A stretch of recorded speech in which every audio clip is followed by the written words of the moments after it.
기도드립니다. 아멘. 오늘 예배는 성찬 예배로 진행되고 있습니다. 그렇게 오늘 우리가 잘 알고 있고 또한 믿음을 고백하고 있는 예수님에 대해서 함께 묵상함이 마땅하다고 생각합니다. 또한 그 예수가 죽고 부활하시고 그리고 40이라는 인간으로서의 마지막 시간을 보내시면서 우리에게 주신 선물과 같은 그 성령님을 우리가 함께 상기하는 것이 마땅하다고 생각이 됩니다. 그래서 우리는 이 시간 이 예배를 통해서 예수 그리스도가 성령이 우리에게 어떤 은혜를 끼쳐 주셨는지 또 그것을 통해 우리가 어떻게 살아가야 하는지를 함께 이야기 나눌 텐데요. 이를 위해서 지난주 교회 소식을 전할 때에 이번 주 성찬 예배가 있고 이를 위해서 기도를 준비하시라는 이야기를 드렸죠. 그렇게 한 주 동안 이 성찬 예배를 여러분께서 기다리면서 기도하시면서 예수 그리스도의 피값으로 우리가 구원을 받았다는 그 사실을 다시 한번 기억하셨을 때에 우리에게 예수님과 성령님 참 특별한 존재가 아닐 수 없었을 것입니다. 예수님께서 이 땅에서 보이신 놀라운 친절과 목숨까지 바치신 그 사랑은요, 그리고 그 모든 것에 있어 자격 없는 우리에게 그 모든 것을 부여해 주신 그분의 자비로우심은 우리 성도들에게 어떤 것과도 비교할 수가 없죠. 내가 이거 줄 테니까 그 자비로움, 너가 받은 그 은혜 나한테 줄래라고 하면 우리 성도들은 그 누구도 그 어떤 것을 들이민다고 할지라도 예수 그리스도의 은혜를 딴 것과 바꾸지 않을 것입니다. 그래서 우리는 그 모든 것을 은혜라고 얘기합니다. 내가 가질 수 있던 것이 아닌데 예수님의 친절이 나에게 왔습니다. 예수님의 사랑이 나에게 왔습니다. 주님의 자비로우심으로 인해 내가 그 모든 은혜를 누리고 삽니다 라고 얘기를 하죠. 우리가 만일 고급 백화점에 가서 어떤 브랜드 샵에 들어가고 이거 있어요? 저거 있어요? 라고 물어봤을 때 직원들이 우리에게 어떻게 대하죠? 굉장히 친절하게 대하죠. 굉장한 애정을 표합니다. 어떻게 보면은 좀 과하게 표현한다면 구심구심한다는 표현을 쓸 만큼 우리가 하나하나 우리의 신경을 건드리진 않을까 굉장히 자세하게 우리를 들여다보죠. 그런데 그것은 왜 그럴까요? 그 직원들이 우리에게 왜 그렇게 친절하고 왜 그렇게 애정을 쏟을까요? 그것은 바로 그들의 물건을 우리가 사기 때문이죠. 우리가 고객이기 때문입니다. 그래서 우리가 받는 마땅한 대접이자 권리인 것이죠. 그러나 예수님이 이 땅에서 보여주신 친절과 사랑, 그 자비로우심은요, 우리가 자격이 있을까요? 자격이 없죠. 그렇기 때문에 자비라는 표현을 쓰고 우리가 은혜라는 표현을 쓰는 것이에요. 그렇다면 우리는 한 가지 질문이 생기게 돼요. 무슨 질문이냐 하면요, 그것은 바로 하나님께서 그저 자신과의 관계가 깨져버린 그 인간을 향해 그 관계를 회복시키고자 그냥 본인 옆에 있던 관계 리셋 버튼 딱 누르면 싹 리셋이 되는 거예요. 인간이 죄를 짓지 않고 완벽한 존재를 한 번에 딱 버튼 눌러서 완벽한 존재로 자신과 깨어진 인간과의 관계를 회복시킬 수 있으셨을 거예요. 또한 창조하셨을 때처럼요, 인간들이 나와의 관계가 깨졌네, 그러면 인간과 나의 관계가 회복되라 라고 한마디 말씀, 창조하실 때 그렇게 하셨잖아요. 나무가 있으라니 있었고 사람이 있으라니, 또 사람은 손수 지었지만 그 모든 피조물들이 있으라니 있었지 않습니까? 그것처럼 인간과 하나님의 깨어진 관계 또한 다시 회복되라 하셨으면 끝나실 일이었어요. 그런데 왜 하나님은 그렇게 하지 않고 예수님과 성령님을 우리에게 보내셨냐 하는 것이에요. 그리고 성령을 통해서는 왜 굳이 이 모든 것이 우리에게 은혜였음을 깨닫게 하셨냐라는 것이죠. 이것은 굉장히 비효율적이 보여요. 하나님이 창조하셨고 지금까지 모든 역사, 하나님의 역사를 보면 꼭 인간과 그 깨진 관계를 회복하는 그 역사에 있어서는 굉장히 비효율적인 모습을 하나님께서는 보이신다라는 거예요. 하나님은, 우리가 믿는 하나님은 완전한 분이시죠. 우리가 전지전능하다는 표현을 써요. 그렇다면 창조 때와 다르게 인간과의 관계를 회복하시려 하는 하나님께서 보여주신 이 비효율적인 모습들, 그냥 말 한마디 혹은 본인이 이 버튼 하나 만들어서 딱 누르면 인간과 관계가 회복되게 만드셨으면 됐을 건데, 쉽게 가셨으면 됐는데 왜 굳이 예수와 성령을 보내신 이 비효율적인 모습을 보이셨는가? 이것을 우리가 어떻게 설명할 수 있을까요? 만일 사람들이 세상에 믿지 않는 사람들이 우리에게 와서 이러는 거예요. 야, 굳이 예수가 죽을 필요가 있었냐라는 거예요. 굳이 성령이 너희들에게 지금 알려주고 있을 필요가 있냐라는 거예요. 굳이 알아가게 하나하나 조금씩 알아가게 할 필요가 있냐라는 거예요. 그냥 너네가 말한 대로 하나님이 이스라엘 안에 모든 게 있었다라면 그때와 같이 그냥 회복되라 하면 됐던 건데 왜 굳이 이런 고생들을 사서 하느냐? 너네 씨는 왜 그러니? 라고 우리에게 물어본다면 우리가 그들에게 이 비효율적이어 보이는 모습을 뭐라고 설명할 수 있을까요? 하나님이 이 일에 있어서만 인간과의 관계를 회복하는 일에 있어서만 조금의 부족함이 있으셨던 걸까요? 그럴 수 없죠. 하나님은 완벽하신 분이니까요. 그렇다면 하나님께서 행하신 이 일, 전지전능하신 하나님, 부족함이 없으신 하나님이 다소 창조 때와 비교해서 비효율적이어 보이는 이 일들을 행하셨다라면, 여러분과 저를 위해서 행하셨다라면 그 안에는 분명 숨은 뜻이 있었을 것이에요. 그분의 의도가 꼭 인간을 위해서, 인간과의 그 관계 회복을 위해서 예수 그리스도를, 성령님을 이 땅에 보내셔야만 했던 이유가 있었을 것이라고요. 그 이유를 알아내므로 우리가 유익을 얻기 위해서, 또한 오늘 이 성찬식이 종교 행사나 종교 행위가 되지 않기 위해서 우리는 다음 세 가지 주제를 진지하게 묵상해 볼 필요가 있어요. 첫 번째는요, 이렇습니다. 성부 하나님은 왜 예수님을 이 땅에 보내셨는가? 왜 성령님을 이 땅에 보내셨는가라는 이 주제를 우리는 진지하게 고민해 볼 필요가 있어요. 그리고 두 번째는 예수님과 성령님이 성경 속에서, 그리고 여러분 삶 속에서 어떤 친절과 어떤 사랑과 어떤 자비로우심을 각각 보여주셨는가 하는 것을 우린 진지하게 묵상해 볼 필요가 있어요. 그리고 마지막은 예수님을 하나님께서 보내셨고 성령님을 하나님께서 보내셨는데, 그리고 그 보냄을 받으신 예수님과 성령님께서는 우리에게 친절하심과 사랑과 자비로우심을 보여주셨는데 그 모든 일은 무엇을 위한 것이었는가 하는 것을 우리는 진지하게 고민해 볼 필요가 있어요. 다시 한번 정리해 볼까요? 하나님이 예수님과 성령님을 왜 보내셨는가, 이것을 묵상해 볼 필요가 있고요. 두 번째는 그렇게 보냄을 받으신 예수님과 성령님은 우리 삶 가운데서 어떻게, 성경 가운데서 어떻게 친절과 자비와 사랑을 보여주셨는가. 그리고 마지막은 그 모든 역사가 어떤 목적을 위해서 이루어진 것인가 진지하게 고민해 볼 필요가 있다는 것이에요. 우리가 이것을 진지하게 고민해 보지 않고 그저 습관처럼 알고 있다라는 듯이 지나가 버린다면요, 오늘 우리가 하는 이 성찬식은 종교 행사에 불과할 것이에요. 그냥 우리는 성도가 아닌 종교인이 될 것이에요. 우리가 그것을 원하지 않죠. 우리는 성도가 되길 원합니다. 그렇기 때문에 이 세 가지를 여러분께서 오늘 예배 내내 묵상하시면서 말씀도 들으시고 성찬식에 참여하실 때 우리 모두에 큰 은혜가 있을 것이라고 믿습니다. 여러분, 이번 한 주 우리가 함께 볼 말씀 디도서라고 우리가 이야기 드렸죠. 이 디도서는요 굉장히 복잡한 성경이에요. 한쪽에서는요 바울이 쓰지 않았다라고 얘기해요. 바울 서신 시리즈 14번째거든요. 많은 사람들이 바울이 썼지, 목회 서신이야, 바울이 디도에게 쓴 편지야 라고 하지만 많은 사람들은, 사실 대부분의 사람들은 그렇지 않다라고 얘기하고 있어요. 참 복잡합니다. 그런데 이 복잡한 성경을 우리가 이야기할 때 확실하게 이야기할 수 있는 것 하나는요, 이 편지가 바울이 굉장히 아끼고 아꼈던, 정말 친애했던 디도에게 쓴 편지라는 것이에요. 디도라고 하는 자에게 쓰여진 편지라는 거예요. 바울이 썼는지는 모르겠지만 바울이 사랑하고 아끼는 그 디도가 받은 편지는 맞다라는 것이죠. 그가요 그레데라고 하는 섬에서 사역할 때가 있었습니다. 그레데라고 하는 우리 제주도와 같은 섬인데 그 섬에는 각 성이 있어요. 마치 서귀포시가 있고 제주시가 있는 것처럼요. 그 성을 다니면서 디도가 각 성에 지도자들을 세워야 하는 임무를 맡았어요. 그래서 그런 디도에게 직분자들을 세울 때 어떤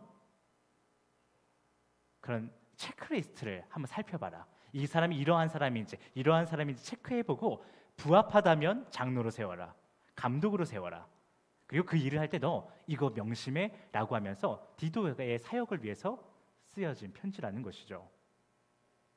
그런데 디도가 사역을 하기 위해서 그에게 유익을 주기 위해서 쓴 편지가 이 디도서라는 편지인데, 이 디도서라는 편지는요, 우리가 마치 바울서신 시리즈 10주차에서 다룬 빌레몬서와 같이 주수신자인 빌레몬에게만 유익을 주는 것이 아니라 그가 살고 있는 골로새 지역 모든 성도에게 유익을 줬던 그 편지처럼 이 디도서도 디도의 사역의 유익을 위해서 쓴 편지지만 이 편지를 받아보는 모든 그리스도인들에게도 큰 유익과 굉장한 도전을 담아주고 있는 책이에요. 해당 편지는 조금 전에도 말씀드린 것처럼 그레데라고 하는 섬 안에서 디도가 직분자를 세울 때 받은 편지인데요. 이 편지를 읽다 보면 그래서 이런 얘기들이 많이 나오죠. 장로는 이래야 돼, 이래야 되고, 이래야 되고, 이래야 되고 체크리스트가 쭉 나옵니다.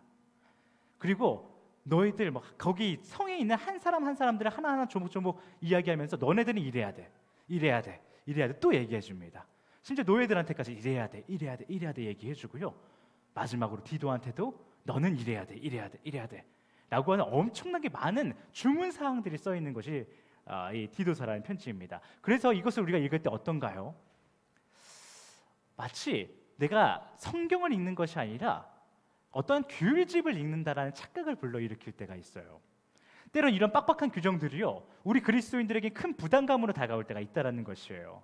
그래서 이것을 묵상하다 보면 많은 분들이 예수님의 사랑 혹은 성령님의 조명하심을 집중하는 것이 아니라 야, 이것도 지켜야 되네, 이래야 되네, 저래야 되네 라고 하는 어떤 행위에 집중하게 될 때가 많다라는 것이에요. 그 결과 어떤 모습들이 있냐면요, 하나님을 믿는 게 힘들어요.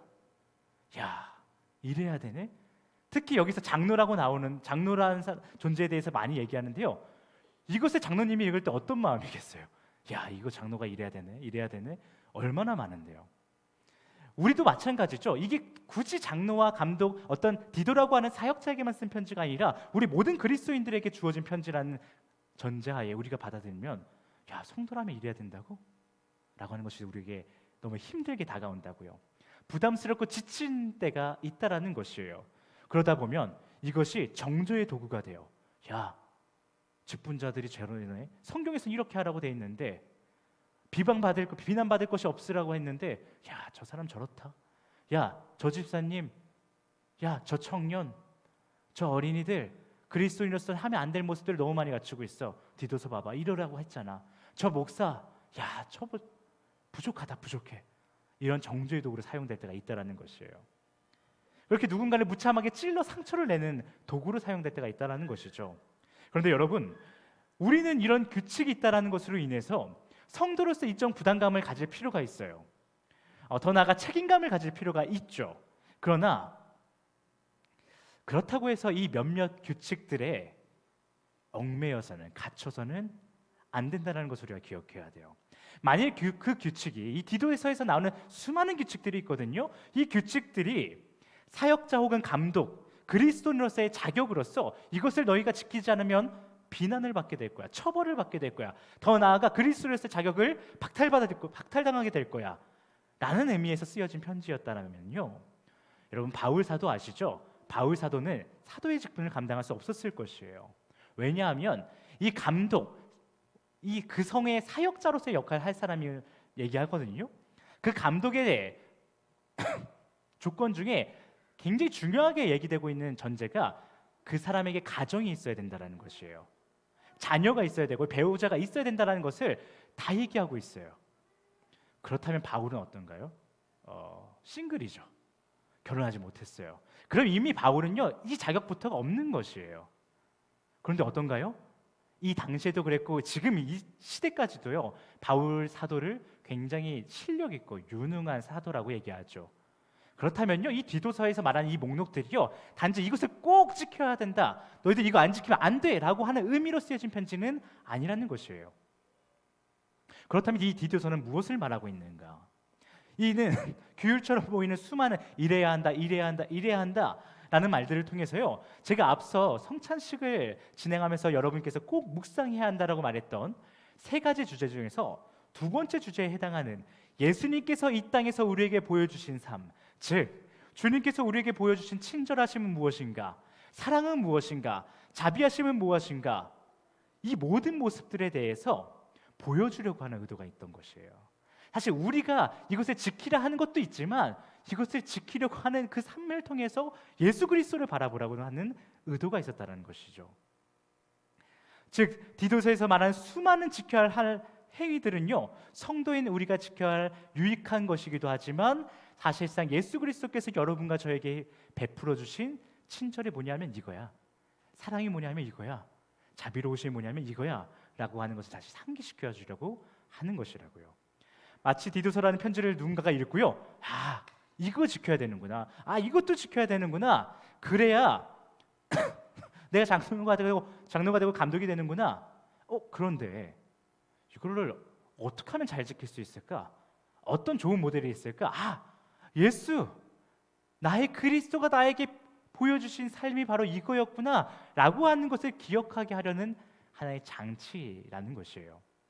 그러면서 이와 동시에 내가 예수님처럼 살면 장로가 될 수 있구나, 예수님처럼 되면 감독이 될 수 있구나, 사역자가 될 수 있구나 라는 것과 함께, 그런데 그럼 예수님은 뭘 위해서 하신 거지? 나는 장로가 되기 위해서 이 규칙을 지키겠다고 하고 있는데, 감독이 되겠다고 하고 이 규칙들을 지키려고 하는데, 그럼 예수님은 뭘 위해서 이걸 다 지키신 거지? 이걸 다 행하신 거지? 라고 하는 질문을 동시에 던져주는 책이 바로 디도서라는 편지예요. 여러분, 예수님께서 우리 성도에게, 바로 여러분과 저에게 친절을 보이신 이유, 사랑을 보이신 이유, 자비로우심을 보이신 이유가 과연 무엇인가요? 여러분, 우리 다 알고 있잖아요. 예수님께서 우리 연약한 인간이 제일 이해하기 쉽고 두 눈으로 마주해서 부정할 수 없는 사실이 되시기 위해서 자신이 인간이라는 몸을 입고 이 땅에 오셨다는 놀라운 친절을 베풀어 주셨죠. 그리고 이 땅에 이렇게 인간으로 오셔서 인간의 언어로 말씀을 선포해 주시는데, 그들의 삶의 하나하나 요소를 다 짚어서 얼마나 친절하게, 얼마나 배려심 넘치게 말씀을 전해 주셨을까요? 여러분 다 기억하고 계시잖아요.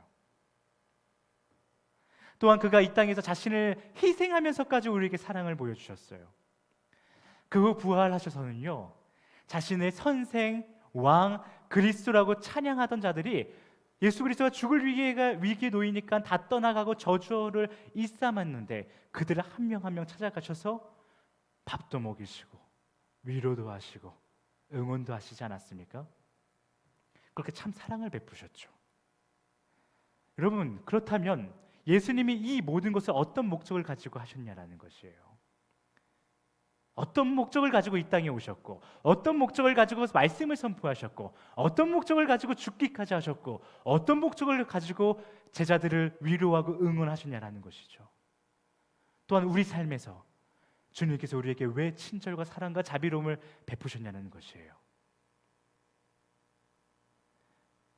그것은 바로 여러분과 저를 살리고자 예수님이 친히 인간이 되셨고, 또한 죽기까지 사랑을 보여주신 거 아니겠어요? 그리고 오늘날 성령을 통해서도 여전히 우리에게 친절과 사랑을 베풀고 계시죠. 아니야, 너 지금 그 삶 잘못된 거야, 깨닫게 해주시죠. 그리고 우리가 그 삶을 살아갈, 하나님이 원하시는 삶을 살아갈 힘도 주시죠. 아주 오래전 예수님이 이 땅에서 그 일을 행하셨고, 오늘날은 성령님이 우리에게 친절과 사랑을 베푸신다고요. 무엇을 위해서요? 여러분과 저의 구원을 위해서요. 여러분, 디도서를 통해서요, 하나님께서는 우리에게 말씀하고 계세요. 하나님께서 예수님과 성령님을 우리에게 보내신 그 이유, 그것은 그들이 보이는 친절과 사랑하심을 통해서 죽지 말고 살라는 내 마음이야 라고 디도서를 통해서 얘기해 주고 계시는 거라고요. 그리고 더 나아가 우리에게 명령하고 계시는 것이에요. 하나님의 보내심을 받으신 예수님, 그 예수님께서 보이신 친절과 사랑 너 봤지? 그리고 너 예수가 보내신 성령의 도우심으로 지금 그 믿음의 경주를 마치려고 하고 있지? 그럼 이 명령을 잘 듣고 지켰으면 좋겠다 라고 한 가지 명령을 우리에게 주신다라고요. 그것은 무엇이냐 하면요, 하나님이 말씀하시는 거예요. 내가 이렇게 비효율적에 보이는 이 땅에 예수를 보내고 성령을 보낸 이유는 이제 너희들이 그들의 친절과 사랑을 보았으니 그 예수처럼, 그 성령처럼 너희가 만나는 모든 사람들에게 친절하라, 사랑하라 너희의 명예와 물질과 너희들의 성공, 이 땅에서의 성공을 위해서가 아닌 예수 그리스도처럼 한 영혼의 구원을 위해 친절과 사랑을 베풀어라 라고 말씀하고 계신다라는 거예요. 여러분, 이 디도서 여러분이 이번 한 주 동안 읽으실 텐데요, 읽을 때 성도로서 이 글자 하나하나를 보면요 부담스러우실 거예요. 이걸 다 어떻게 지키지? 그러나 그것이 아니고요, 이 모든 것이 하나님께서 우리에게 베푸신 사랑과 자비, 친절이라는 것을 생각하며 바라보시면요 모든 것 하나하나가 감사고 또 감사일 것입니다. 그 감사가 우리로 하여금 예수 그리스도를 조금이나마 더 닮아갈 수 있도록 인도하실 것이에요. 그런데 우리 알죠? 그래요, 예수 그리스도처럼 내가 살아야 되는 거 우리 다 알아요. 그런데 우리에게 그러한 만한 그 삶을 살아갈 만한 힘이 있나요? 우리는 그렇게 살아갈 힘이 없어요. 예수 그리스도와 같이 이 디도서에 나온 모든 것들을 지켜 살아갈 힘이 없다고요. 그러나 그렇게 우리가 살기를 결단하는 순간, 오늘 우리의 본문 말씀이 여러분 삶의 증거될 것이에요. 우리가 정말 한 영혼의 구원을 위해 친절과 사랑을 베풀기를 결단할 때, 그리고 행동으로 옮기려 할 때, 오늘 본문 말씀 우리의 삶의 증거될 것이라고요. 그런 척하면서 나의 성공과 나의 잘됨을 위해서 사랑과 친절을 베푸는 것이 아니라 우리가 정말 예수 그리스도처럼 한 영혼의 구원을 위해서 사랑과 친절을 베풀려 할 때, 그렇게 몸소 행동으로 옮기려 할 때, 우리 오늘 본문 말씀은 우리 삶의 증거될 것이라고요. 그 말씀이 무엇인가요? 모든 사람에게 구원을 주시는 하나님의 은혜가 나타날 것입니다. 우리가 그것을 결단하고 행동으로 옮기려 할 때, 정말 한 영혼을 구원하고자 그것을 행하려 할 때, 하나님, 모든 믿는 자들을 구원하시는 하나님의 은혜가 여러분 삶에 나타날 것이라는 거예요. 그렇게 주님이 여러분과 저를 당신의 자녀, 당신의 종으로 삼으실 것이에요. 이를 믿는 우리 모두는 이 시간 성찬식을 진행하며 주님께서 우리에게 보이신 친절과 사랑을 묵상하며 나아갈 것입니다. 또한 한 영혼을 구하기 위해 나 또한 그렇게 살리라 결단하는 시간을 갖도록 하겠습니다.